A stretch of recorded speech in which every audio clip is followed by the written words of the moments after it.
Greetings and welcome to part 2 of I traveled back to the Victorian era, but the world I saw was nothing like the history books. My sister, oh God. I miss my sister, my wife, my daughter. How long has it been? I know that it's been more than just a few hours for me, but how long do I have to wait for them? Did they overshoot the date and time for the machine? Has there been a setback? Why aren't they coming to just pick me up at the moment I called, or even arrived here? The banging is so loud now that I can even hear it over my thoughts. Oh God, what does that thing or person or whatever want with me? I just want to go home. I just want to go home. Day 2. The light through the curtains had gone and come back, so I assume that it's been over a day. I'm hungry, I'm thirsty. I have something to eat.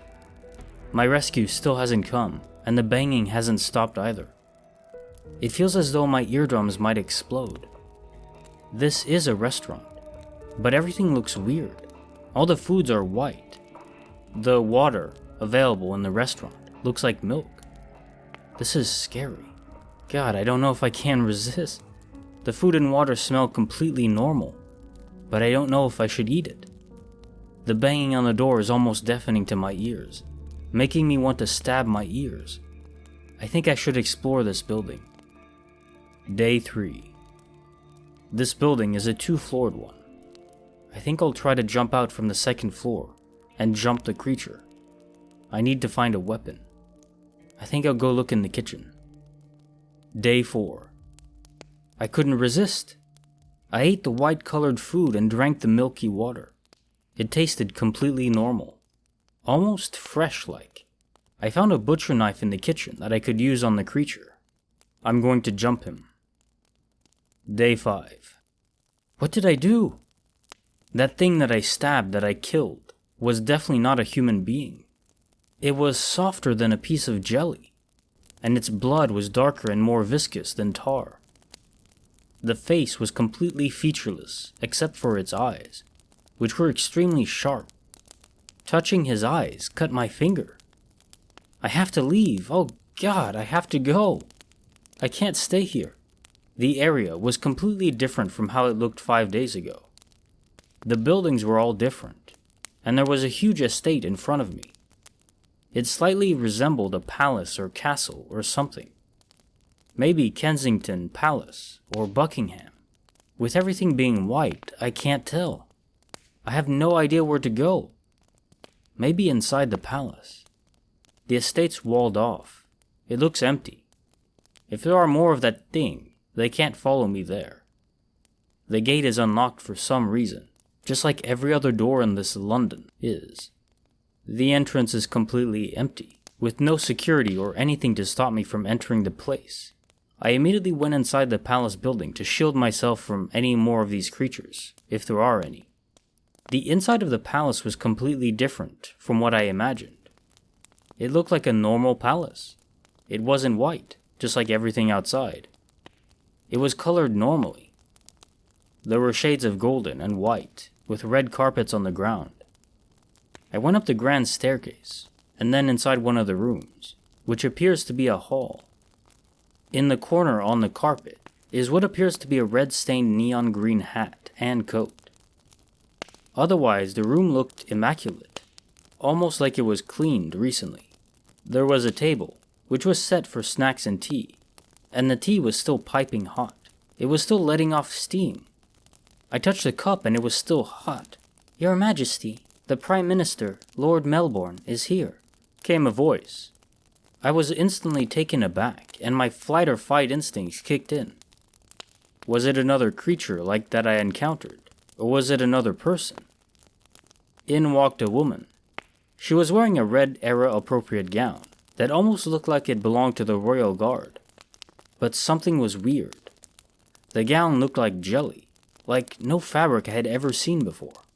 "Ah, Your Majesty, the Prime Minister is waiting for you. He says he has some urgent business," she said. The person moved towards me, and I instinctively walked back, crashing into the table, spilling piping hot tea on me, the burn searing my back. Your Majesty, are you okay? You should immediately change your outfit, lest it seep through the clothing and burn you, said the person. Don't come near me, just stay away, who are you? I screamed.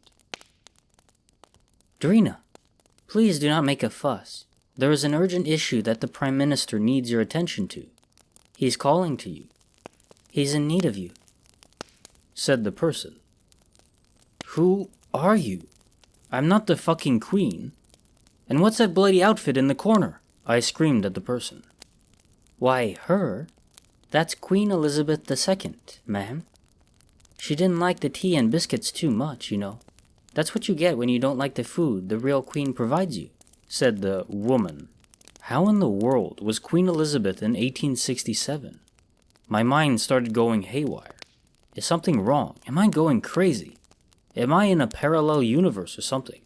I don't usually believe in such conspiracy theories, but this is too much for me to understand.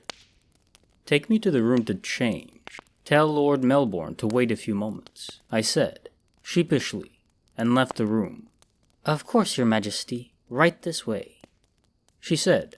I followed her to a section of the palace and entered another room with a bed. I need some privacy while I change. Wait outside. Of course, ma'am. I'll send for the head dresser, she said. No, I'll be fine. I need some privacy, I said, and then closed the door behind me. What in the world is going on?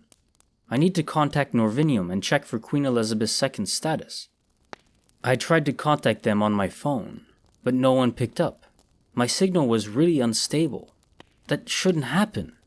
The phone should be able to pick up mobile signals throughout the whole timeline. I need to get out of this place. I don't know what is going on or if I'm safe at all. There's another door and I'm leaving through it. I open the door, peeking out into the hallway.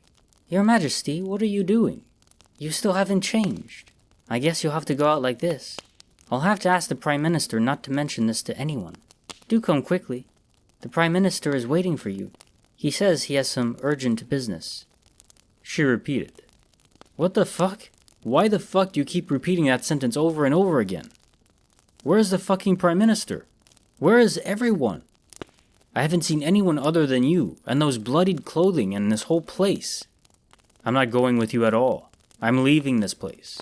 I yelled that as strongly as my weak throat could handle. But Your Majesty, you can't leave. The Prime Minister is waiting for you. I threw a hairbrush from the room at her face. Her face dented, like a cheap plastic toy after you hit it with a hammer. He says some urgent business. It seems like you wish to shirk your duty to the Queen of the British Empire.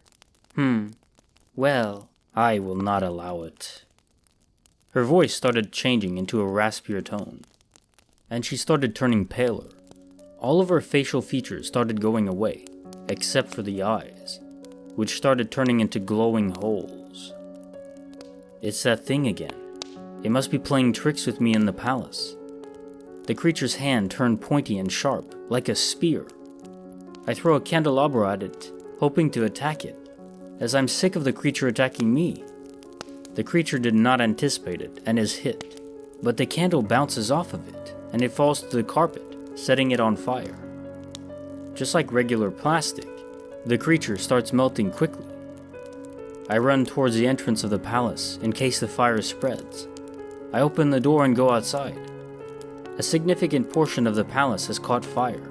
The smoke has started spreading, and the palace is burning. I see them. I see more of them, hundreds, thousands of them. There are so many of that creature, dressed in human clothing, all of them without faces, some of them without arms or legs, but all of them in the streets of the city outside the garden. They're all looking at me. They want to get into the palace grounds. They want to kill me. I can't go back inside the palace for shelter. It's burning. And I can't go through the front gate. I'm stuck here.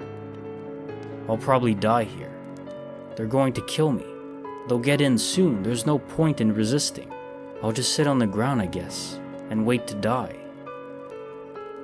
This story is taking a turn I didn't expect. It appears to be a type of wax world, mannequins of a sort, wherever it is. Was a time travel machine even time travel? Perhaps it does follow the alternate universe time travel machine mechanic. One where the world is entirely different. A parallel universe. Although I can't explain why everything would be faded and white. That's just strange. But all the more interesting, I would say.